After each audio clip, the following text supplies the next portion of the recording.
Welcome to the first edition of the show in the year 2024. We're excited to be bringing you all the updates from the world of sport in the new year. We'll be looking at the African Cup of Nations as it draws closer this month. And also from there, we'll take a look at some big games that took place over the week. Justice Ali. Justice, good morning. Good morning, Brenda. Yeah. What do you make of this list, first of all? Is it a comprehensive or unexpected or perhaps a very weak list?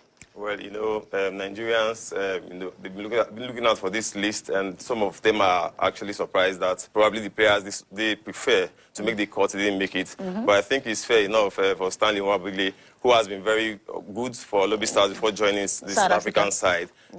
He made the cut. Francis Uzoho has been constant. And, okay. I'm not going to cut you, but continue. Of Enyimba, yes. Getting rewarded for his stellar performance. So I think the goalkeeping department is okay, but then it's been very shaky since Eyama bowed out from the scene. We've not really had a goalkeeper who has been very consistent. Look at their start. Uzoho has played only 6 games so far in his club, and he has conceded 8.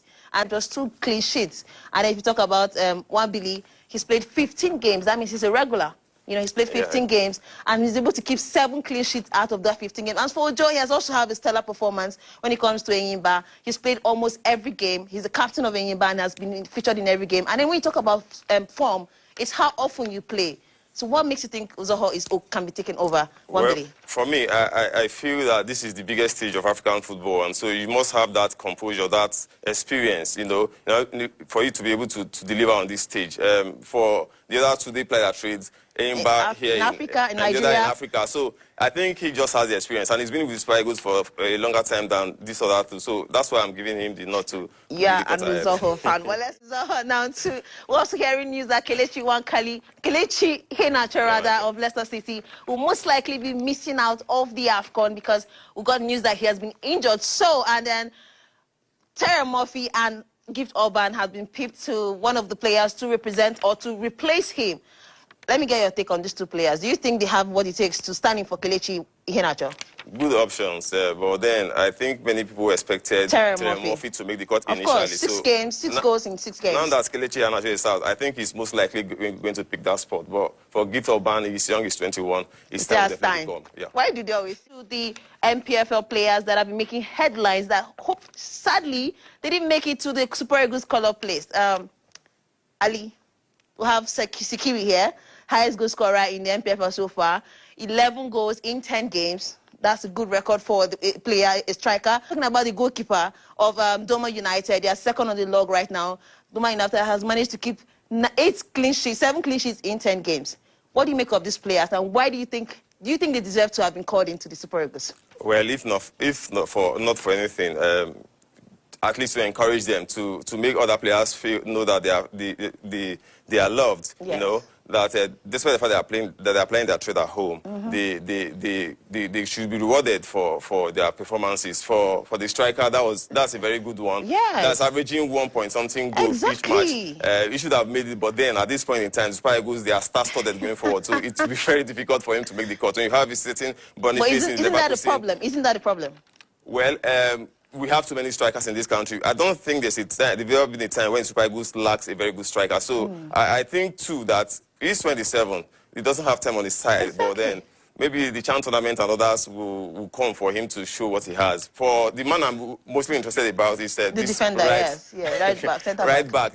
He's been compared to Dani Alves of Barcelona and Brazil. I mean, for you to be a right back and have the most assists in the league, I mean, that's a very good show for you. And the Super Eagles, they do not have the best of defenders at this point. I think he should have made that cut, at least to encourage him and other players in the look. For that, I hope that next selection or next continental tournament, Nigerian League's players will also feature in that. But these are the standing currently in the MPFL going into the new year. Remo Stars top of the log, their Lobby Stars coming right behind them. Doma United, impressive run so far in this season. Also Enyimba, defending champions, are right there at number 4 spot. Plateau United going right behind the defending champions there. Kano Pillars also have another very interesting player there. Yusuf, some player you should look out for. He has got 5 goals in 1 single game, the highest of any goal in a particular match encounter. But these are the results from match. And bottom 4 there we have Heartland, Niger Tornadoes, Akwa United and Bayelsa United going into the new year. But again, it's just match day 16. A lot of games still left to be played in the MPFL. But now let's move finally to the EPL. Let's talk about these coaches. I don't want to get into the fixtures because we're already in the new year, but let's look at these coaches.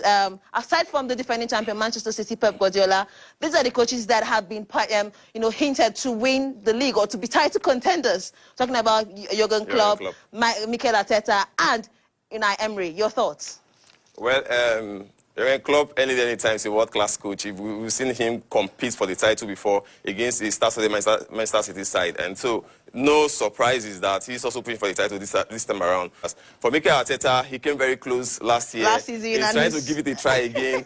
he just looked at areas where Arsenal were short, and he's trying to fix it. I think the acquisition of Declan Rice has given them an edge, but unfortunately, the December as a month is not a good one for Arsenal. One for them, back-to-back loss.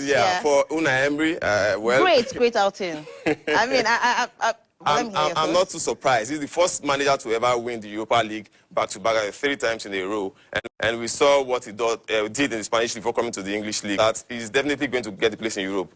Good one from him. Perhaps the Europa Cup, for Conference Cup, or the UEFA Champions League next season.